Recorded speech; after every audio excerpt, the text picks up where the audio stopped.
Good evening learners, good evening to all. ఈరోజు grand test జరిగింది కదా, దాంట్లో భాగంగా సైకాలజీ సబ్జెక్ట్కి సంబంధించిన క్వశ్చన్స్ మనం ఒకసారి ఆన్సర్స్ చూద్దాము. అది ఎందుకు కరెక్ట్ అనేది ఒకసారి డిస్కస్ చేసుకుందాము. ఫస్ట్ క్వశ్చన్, పెరుగుదల అనేది డాష్, వికాసం అనేది డాష్ అని ఉందన్నమాట. పెరుగుదల అనేది పరిమాణాత్మకమైనది, quantitative.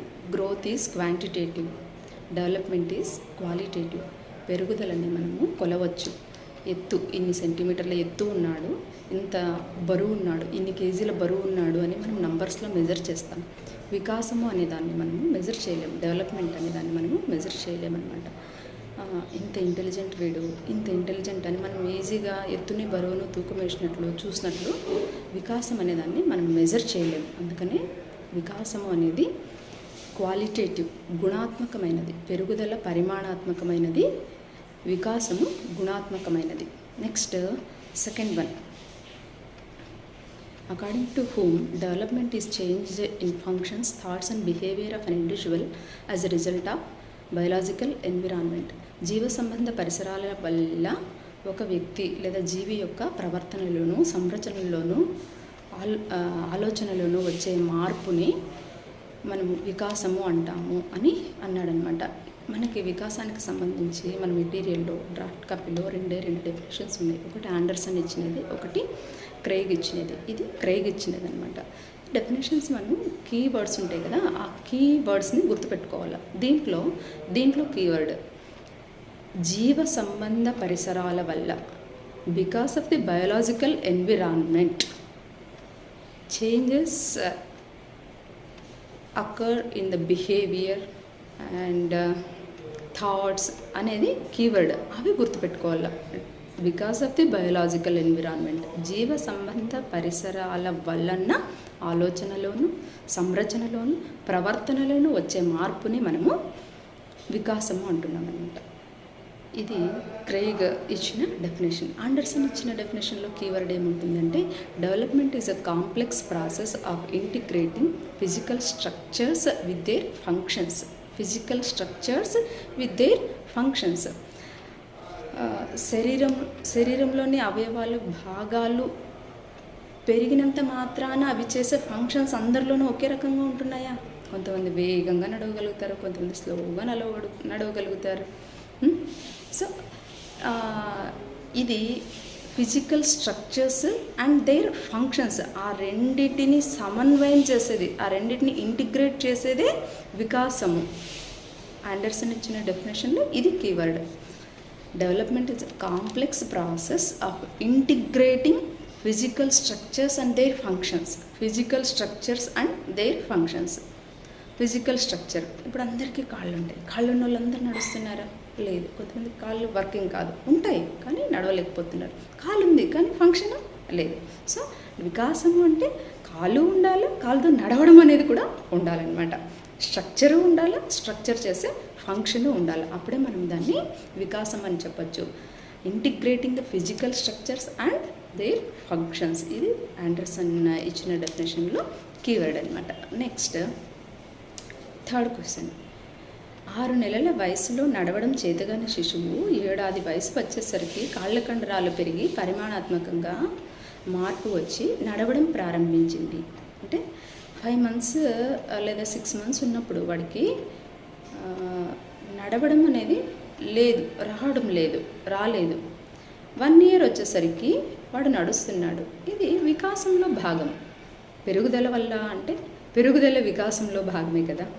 Growth is a part of development. కాబట్టి మనం దీనికి పెరుగుదల 1 year వచ్చేసరికి వాడు కాళ్ళు పెరిగింటాయి కాబట్టి నడిచింటాడు అని అనుకోరాదు.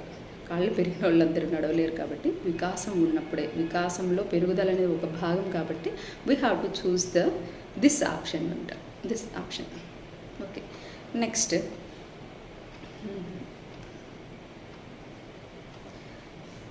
the development from infancy to adolescence is governed by physical changes that are mapped out in the individual genes. పరిపక్వత అనేది జీవి యొక్క జీవిత వలయంలో జన్యువుల యొక్క ప్రభావంతో పనిచేసే ప్రక్రియ అని ఎవరన్నారు? డెఫినేషన్ గెస్సెల్ ఇచ్చిన డెఫినేషన్ అనమాట. పరిణితి, మెచ్యూరిటీ అనేది ఎలా అనే దాన్ని ఎలా వస్తుంది.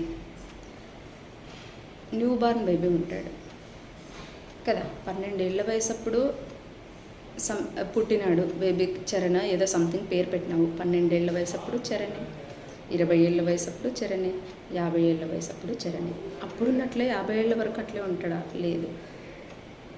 న్యూ బార్న్ బేబీగా ఉన్నప్పుడు శరీరం ఎత్తు బరువు ఎంత ఉంటుంది, యుక్త వయసు వచ్చేటప్పటికి ఎంత ఉంటుంది, ముసలి వయసు వచ్చేటప్పటికి ఎట్లా ఉంటాడు, ముసలి వయసు వచ్చి రావడం కానీ, యుక్త వయసు రావడం కానీ, పాలపళ్ళు రావడం కానీ, నడక రావడం కానీ, ఇవన్నీ ఎవరు డిసైడ్ చేస్తున్నారు?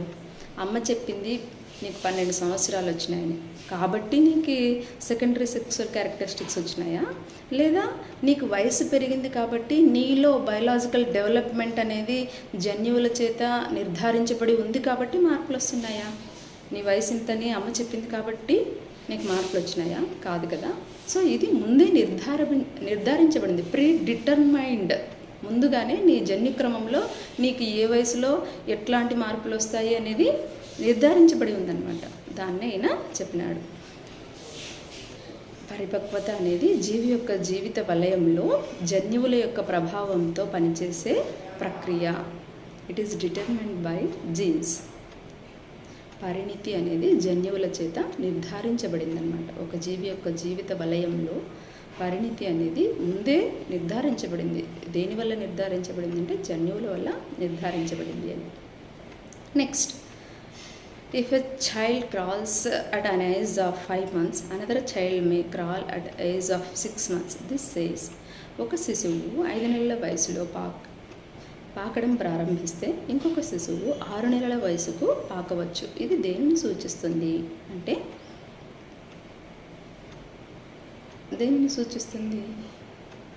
ఈచ్ ఇండివిజువల్ ఈజ్ యూనిక్ కదా, వ్యక్తిగత భేదాలు వికాసంలో ఉన్నాయి అనే దాన్ని ఇది సూచిస్తుందన్నమాట. అందరూ 5 నెలల వయసుకే నడవడం నేర్చుకోలేరు, అందరూ 1 సంవత్సరం వయసుకే మాట్లాడడం రాదు. మేనరికాల వివాహాలు చేసుకున్న సందర్భాల్లో పిల్లలకి మాటలు కొంచెం నెమ్మదిగా వస్తుంటాయి. అందరు పిల్లలు వాక్యాలు మాట్లాడుతుంటే ఈ మేనరికాలు చేసుకున్న వాళ్ళకి పుట్టిన పిల్లల్లో అందరికీ చెప్పలేము. 1 or 2 కేసెస్లో కొంచెం స్లోగా మాటలు వస్తాయన్నమాట, నెమ్మదిగా రావడం అనేది జరుగుతుందన్నమాట. సో అది వైయక్తిక భేదాలు ఉంటాయి, ఇండివిజువల్ డిఫరెన్సెస్ ఉంటాయి, వికాసంలో ఇండివిజువల్ డిఫరెన్సెస్ ఉంటాయి అని చెప్పడానికి ఇది ఉదాహరణ అన్నమాట. Next, based on the height of a child at the age of 2 years, we can estimate his height at the age of 20 years. 2 సంవత్సరాల వయసులో పిల్లాడి శారీరక ఆకారాన్ని బట్టి వాడు 20 సంవత్సరాలు వచ్చినప్పుడు ఇంత ఎత్తుండొచ్చు, మనం పల్లెల్లో కానీ లేదా మన నైబర్హుడ్ కానీ అనడం వినే ఉంటామన్నమాట. ఏమంటుంటారు, వీళ్ళ భారీ విగ్రహము, వీడు బాగా ఎత్తు పెరుగుతాడు, వీళ్ళ నాన్నమాదులు ఉంటాడు, వాళ్ళ తాత ఎత్తు పెరుగుతాడు అని వింటూ ఉంటాం. So we can predict. So 2 నెలల వయసులో వాడి ఆకారాన్ని కానీ పరిమాణాన్ని కానీ చూసి మనము ప్రిడిక్ట్ చేస్తున్నాం అన్నమాట, ఊహిస్తున్నాం. కాబట్టి ఇది ఏ ప్రిన్సిపల్ కిందకి వస్తుంది అంటే, డెవలప్మెంట్ ఈజ్ ప్రిడిక్టబుల్. వికాసం అనేది ప్రిడిక్ట్ చేయగలం మనము. ఇంత ఉండొచ్చు, ఇట్లా ఉండొచ్చు, ఇంత బరువు ఉండొచ్చు, ఇంత ఎత్తు ఉండొచ్చు అనేది మనం ఊహించగలుగుతున్నాం. కాబట్టి దీనికి ఆన్సర్ డెవలప్మెంట్ ఈజ్ ప్రిడిక్టబుల్ అనేది ఆన్సర్ అవుతుంది అన్నమాట. Hereditary genius, it's written by Galton, no doubt. So వీళ్ళు జన్యువుల ప్రభావాన్ని బలపరిచిన వ్యక్తులు అనమాట, గాల్టన్ అని ఆయన. సో నెక్స్ట్ క్వశ్చన్, శిశువు ఏదైనా వస్తువుని పట్టుకోవాలంటే మొదట మొత్తం చెయ్యిని ఉపయోగిస్తాడు, తర్వాత అరచేతులతో పట్టుకునేది మొదలు పెడతాడు. ఇది దేనిని సూచిస్తుంది అంటే, ఇది వికాసం అనేది సాధారణ దిశ నుంచి నిర్దిష్ట దిశకు సాగుతుంది అనే దాన్ని సూచిస్తుంది అనమాట. Development proceeds from general to specific. Development proceeds from general to specific. For example, పిల్లాడు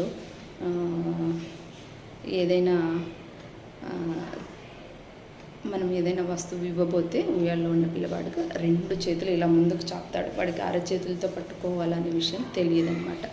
సో కొంత వయసు వచ్చిన తర్వాత వాడు కేవలం ఫింగర్స్తో మాత్రమే వస్తువుని హోల్డ్ చేసేది నేర్చుకుంటాడు. మొత్తం చేతులు ఒక చెయ్యి కానీ 2 చెయ్యి కానీ మొత్తాన్ని చాచి అందుకోవాలని ట్రై చేసే ఒక పాప లేదా బాబు కొంత వయసు వచ్చేసరికి ఒక 1 year వచ్చేసరికి ఫింగర్స్ని అరచేతిని మాత్రం యూజ్ చేసి హోల్డ్ చేయడానికి ట్రై చేస్తాడు.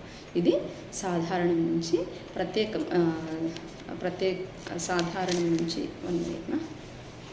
వికాసం అనేది సాధారణ దిశ నుండి నిర్దిష్ట దిశకు సాగుతుంది అని చెప్పడానికి ఉదాహరణ అన్నమాట. నెక్స్ట్ 9th one is వాస్తవిక ఆత్మభావనకు ఆదర్శ ఆత్మభావనకు మధ్య గల తేడాను కనుగొనే పద్ధతి. What is the name of the method to find out the difference between real self and ideal self concept. Real self అంటే what I am, ideal self అంటే what I want to be. Real self what I am, ideal self what I want to be. నేనేమవ్వాలనుకుంటాను, నేను ఎలా ఉండాలనుకుంటాను అనేదానికి నేను ఎలా ఉన్నాను అనేదానికి కాంగ్రియన్స్ ఉండాలన్నమాట. రెండిటికి సిమిలారిటీ ఉండాలి. అప్పుడు మనిషి హ్యాపీగా పీస్ ఆఫ్ మైండ్ అనేది ఉంటుంది.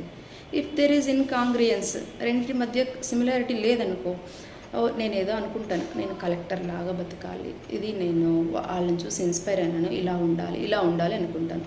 యాక్చువల్గా నేను బిల్ కలెక్టర్ లాగా బతుకుతున్నాను అనుకో. సో నేను అనుకున్నదానికి నేను ఉన్నదానికి చాలా డిఫరెన్స్ ఉంది. సో అప్పుడేమవుతుంది, మాల్ అడ్జస్ట్మెంట్, ఉన్నదంతా సర్దుకోలేక అన్హ్యాపీగా ఉంటామన్నమాట. There should be congruence between real self and ideal self. Real self and ideal self, this concept introduced by Carl Rogers, humanist psychologist అనమాట. ఈయన క్లయింట్ సెంటర్డ్ థెరపీకి పెద్దపీట వేసినాడని చెప్పచ్చు. Carl Rogers, humanist psychologist, father of humanist something. ఇతని సేవలు విశేషంగా ఉన్నాయన్నమాట సైకోథెరపీలో. ఈయనది క్లయింట్ సెంటర్డ్ థెరపీ. ఈయన అనుసరించిన పద్ధతి క్లయింట్ సెంటర్డ్ థెరపీ అనమాట, కార్ల్ రోజర్స్. ఓకే, మిగతా క్వశ్చన్స్ నెక్స్ట్ పార్ట్లో చూద్దాం.